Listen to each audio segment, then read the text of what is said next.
హర్యానా పంజాబ్లోని శంభు సరిహద్దు నుంచి రైతులు ఢిల్లీకి శుక్రవారం మధ్యాహ్నం బయలుదేరారు. అయితే సుమారు 2.5 గంటల తర్వాత రైతులు మార్చును వాయిదా వేశారు. చర్చలకు ప్రభుత్వం సిద్ధంగా ఉందని, అందుకే రేపటి వరకు వేచి చూస్తామని రైతు నాయకుడు సర్వెంత్ సింగ్ పందేర్ అన్నారు. ప్రభుత్వంతో మాకు గొడవలు అక్కర్లేదు. కేంద్ర వ్యవసాయ శాఖ మంత్రి శివరాజ్ చౌహాన్ మాతో మాట్లాడాలి. కేంద్రం మాట్లాడితే బాగుంటుంది. లేకుంటే 101 మంది రైతులతో కూడిన బృందం ఆదివారం అంటే డిసెంబర్ 8వ తేదీ మధ్యాహ్నం 12 గంటలకు ఢిల్లీకి పాదయాత్ర చేస్తుంది అని ఆయన చెప్పారు. గత 9 నెలలుగా క్యాంపింగ్ లో ఉన్న రైతులు తమ ప్రతినిధులుగా 101 మంది రైతుల బృందాన్ని ఢిల్లీకి పంపారు. రైతులు బారికేడ్లు, ముళ్ల తీగలను కూల్చారు. దాంతో హర్యానా పోలీసులు వారిని హెచ్చరించి టియర్ గ్యాస్ షెల్స్ ప్రయోగించారు. ఈ ఘటనలో 8 మంది రైతులు గాయపడ్డారు. ఇద్దరి పరిస్థితి విషమంగా ఉంది.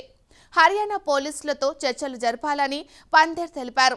వారు మమ్మల్ని డిమాండ్ లేఖ అడిగారు. అనంతరం వారికి డిమాండ్ లేఖలు అందజేశాం. వారు కేంద్ర ప్రభుత్వంతో చర్చలు జరిపినట్లు చెప్పారు. కేంద్ర ప్రభుత్వంతో రేపు చర్చలు ఉంటాయని చెప్పారు అని పందేర్ తెలిపారు. హర్యానా పోలీసులు ప్రయోగించిన టియర్ గ్యాస్ షెల్స్ వల్ల రైతు నాయకులు చాలా మంది గాయపడ్డారని ఆయన అన్నారు. దీంతో రైతు బృందాన్ని వెనక్కు పిలిచినట్లు వివరించారు.